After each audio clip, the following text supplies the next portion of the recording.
না, আমি যাদের গোলাম ছিলাম, আমার যারা মনিব ছিল, তারা তো দাড়ি রাখতো না। তো আমি যাদের গোলামি করেছি তারা তো দাড়ি রাখতো না, তো তারাই তো ছিল শাসক। তখন নিজের অজান্তে আমি তাদের অনুকরণ করতে চেয়েছি এবং এখনো নিজের অজান্তে অনুকরণ করছি, এবং নিজের অজান্তে আমাদের অধঃপতনের জন্য আমাদের দিনকে দায়ী করছি। এই পরের পয়েন্টে আমি আসব। তো এই সমস্ত উদাহরণগুলো প্রমাণ করে যে কলোনিয়াল মাইন্ড সেটআপ ও উপনিবেশিক গোলামির মানসিকতা আমাদেরকে পৃথিবীর অন্যান্য উন্নত জাতি, গোত্র, ধর্মের অনুসারী মানুষদের থেকে মানসিকভাবে পিছিয়ে রেখেছে। আপনি দেখেন, ভারত, বাংলাদেশ, পাকিস্তান তিনটে দেশই একসাথে 1947-এ জন্ম নিল। জওহরলাল নেহরু, গান্ধী, মাওলানা আবুল কালাম আজাদ তারা বললেন আমরা সেকুলার ইন্ডিয়া প্রতিষ্ঠা করব, ধর্ম নিরপেক্ষ ভারত প্রতিষ্ঠা করব। মোহাম্মদ আলী জিন্না, আল্লামা ইকবাল তারা বললেন মুসলমানদের জন্য ভিন্ন রাষ্ট্র লাগবে। তাহলে ভারত প্রতিষ্ঠিত হলো সেকুলারিজমের উপর, পাকিস্তান, বাংলাদেশ প্রতিষ্ঠিত হলো মুসলমানিত্বের উপর। অথচ 70 বছর পর দেখেন আমাদের মানসিক গোলামি, বিশেষ করে মুসলমানদের মানসিক গোলামি কত নিম্ন লেভেলের যে 70 বছর পর আমরা সবচেয়ে বড় সেকুলার হয়ে গেছি। আর 70 বছর পর সেই ভারত তার দিনের উপর সবচেয়ে বেশি কট্টর হয়েছে। যারা ফেসবুক, ইউটিউব, টিকটকে ভারতকে নিয়ে ট্রল করে, আমি তাদের উদ্দেশ্যে বলতে চাই, প্রত্যেক বাংলাদেশী যারা ফেসবুক, ইউটিউব, টুইটারে ভারতকে নিয়ে ট্রল করে, তাদের প্রত্যেকের উদ্দেশ্যে বলতে চাই, ভারতের হিন্দুদের দম আছে, তাই হিন্দু ধর্মের উপর কট্টর হয়ে দেশ চালাচ্ছে।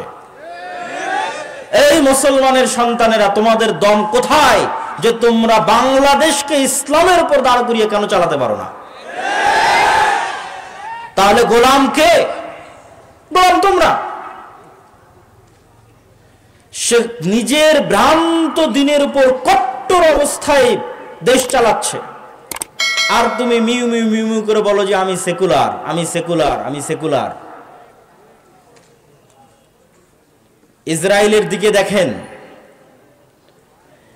সিরিয়াতে যখন বাশার আল আসাদের পতন হয়, বাশার আল আসাদের পতনের পর থেকে নিয়ে সিরিয়ার 500-র অধিক অস্ত্রাগার, বিভিন্ন গুরুত্বপূর্ণ গবেষণাগার, বিজ্ঞান গবেষণা কেন্দ্রে 500-র অধিক গুরুত্বপূর্ণ ভিআইপি স্থাপনায় ইসরায়েল হামলা চালিয়েছে। পৃথিবীর কাউকে জিজ্ঞাসা করারও প্রয়োজন মনে করি না, আমেরিকাকেও না, জাতিসংঘকেও না। তার মানে ইসরায়েল তার ভ্রান্তির উপরে, ইহুদি ধর্মের কথা আল্লাহ সুবহানাহু ওয়া তাআলা কোরআন মাজিদে বলেছেন অভিশপ্ত ইহুদিদের কথা, কিন্তু তার ভ্রান্তির উপরে সে কট্টর। পরোয়া করে না পৃথিবী কি বলবে, পরোয়া করে না দুনিয়া কি বলবে, পরোয়া করে না তার পাড়া প্রতিবেশীর মানুষ কি বলবে। শুধু তাই নয়, আজকে আমেরিকার যে সামনে যে প্রশাসন আসতেছে, ট্রাম্প প্রশাসন, তারাও কট্টর খ্রিস্টানবাদের দিকে ধাবিত হবে, তার আলামত এখন থেকে স্পষ্ট। ইলন মাস্ক LGBTQ এর বিরোধিতার জন্যই, কেননা তার সন্তান এই ভয়ঙ্কর সমকামিতার শিকার হয়ে নিজেকে ছেলে থেকে মেয়েতে রূপান্তরিত করেছে, এবং ইলন মাস্ক তখনই ঘোষণা দিয়েছে যে আমার ছেলে মারা গেছে, জীবিত আছে কিন্তু সে ঘোষণা দিয়েছে মারা গেছে। তখন থেকে সেই সমস্ত LGBTQ এর কট্টর বিরোধী, এবং তখন থেকে সে ধর্ম প্রচার করতে হবে, ধর্ম শিখাতে হবে, পরিবারকে বাঁচাতে হবে, এটা তার জীবনের লক্ষ্য উদ্দেশ্য। এবং আসছে আমেরিকায় বাইবেল শিক্ষা সিলেবাসের অন্তর্ভুক্ত হবে, ধর্ম শিক্ষা সিলেবাসের অন্তর্ভুক্ত হবে। সম্মানিত উপস্থিতি, কিন্তু মুসলমানদের অবস্থা দেখেন, বাংলাদেশের অবস্থা দেখেন, পাকিস্তানের অবস্থা দেখেন। এরা তৈরি হলো ইসলামের উপর, কিন্তু এরা পৃথিবীর সবচেয়ে বড় সেকুলার। এই জন্য আমি যখন প্রধান উপদেষ্টা ডক্টর মোহাম্মদ ইউনূসের সামনে কথা বলার সুযোগ হয়েছিল। তখন আমি ডক্টর মোহাম্মদ ইউনূসের সামনে স্পষ্ট ভাষায় বলেছিলাম যে আপনারা সমস্যার গোড়ায় হাত দেন, আপনারা ডিফেন্স খেলতেছেন, আত্মরক্ষা করে পাল্টা জবাব দিচ্ছেন। সারা ইন্ডিয়া ছড়িয়ে আছে যে বাংলাদেশের সংখ্যালঘুদের উপর নির্যাতন হচ্ছে, অথচ ডাহা মিথ্যা কথা। কিন্তু আপনি পাল্টা বারবার বলতে আছেন, না আমার এখানে নির্যাতন হয় না, আমার এখানে তারা এত ভালো আছে, এত সুখে আছে, অমুক আছে তুমুক আছে। এত কিছু বলার তো দরকার নাই, আপনি বরং যেটা রিয়ালিটি, বাস্তবতা, সেটা তুলে ধরেন। বাস্তবতা কি? বাস্তবতা হচ্ছে বাংলাদেশের মাটিতে এখন পর্যন্ত একজন হিন্দু মুসলমানদের কর্তৃক গণপিটুনিতে মারা যায়নি। বাস্তবতা হচ্ছে বাংলাদেশের মাটিতে এখন পর্যন্ত একটি মন্দিরের জায়গাও জোরপূর্বক মন্দিরকে ধ্বংস করে মসজিদ বানানো হয়নি। কিন্তু তার বিপরীতে আরো কঠিন বাস্তবতা হচ্ছে ভারতের মাটিতে প্রত্যেক দিন অহরহ মুসলমানদেরকে মুসলমান হওয়ার কারণে, গরুর গোশত রাখার কারণে গণপিটুনি দিয়ে হত্যা করা হচ্ছে।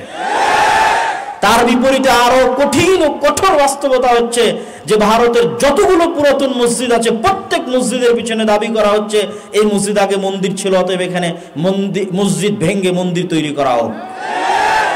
তাহলে সংখ্যালঘু নির্যাতন কোথায় হচ্ছে?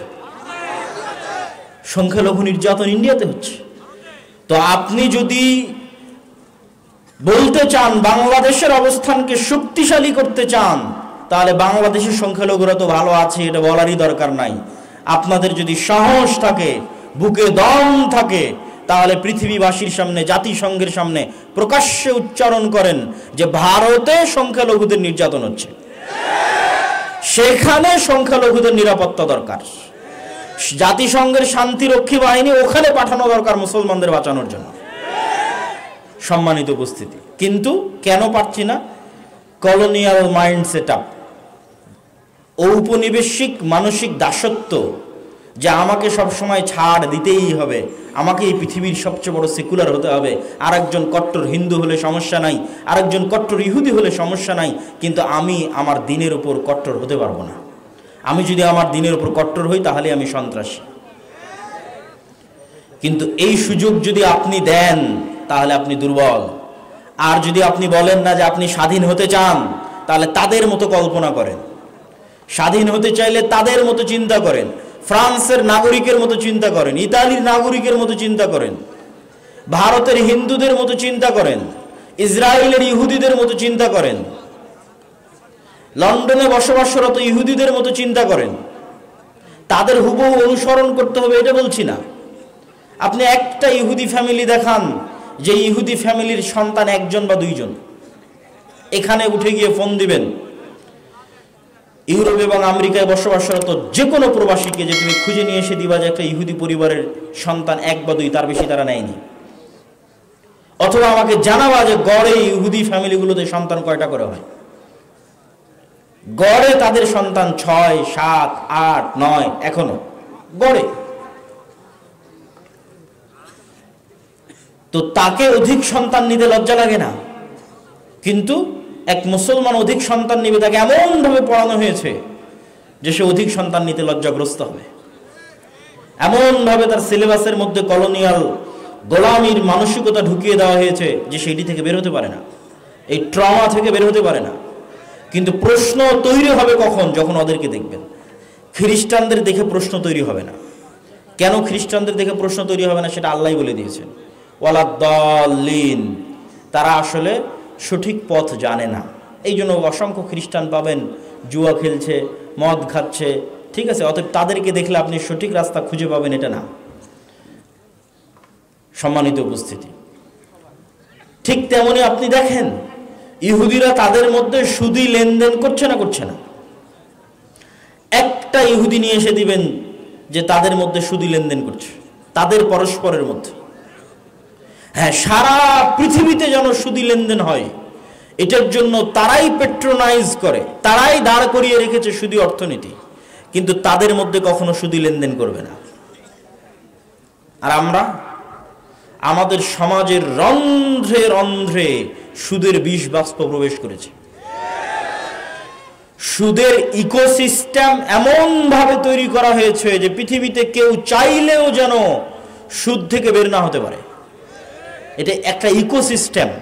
তার আপনাকে উদাহরণ দেই, আপনি যদি ইংল্যান্ডে যান, আমেরিকায় যান, আর ক্রেডিট কার্ডের ইউজার না হন, ক্রেডিট কার্ড মানে আপনি আমার কার্ড নিলেন, টাকা নাই, খরচ করেন, পরে দিয়েন, সমস্যা নাই, এটার নাম ক্রেডিট কার্ড।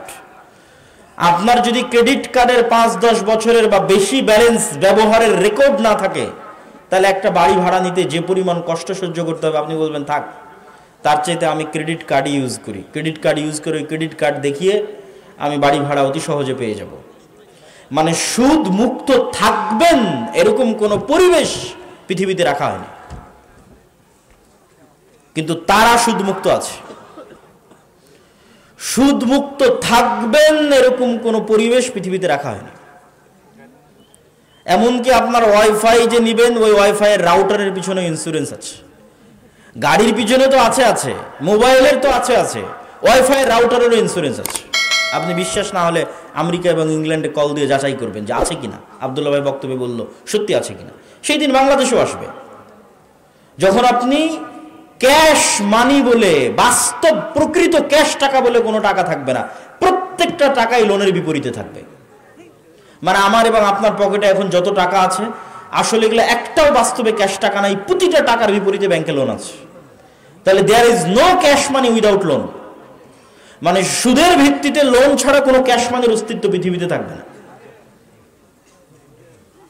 সম্মানিত উপস্থিতি, আমরা আলোচনা করছিলাম যে কলোনিয়াল মাইন্ড সেটআপ আমাদেরকে পেয়ে বসেছে।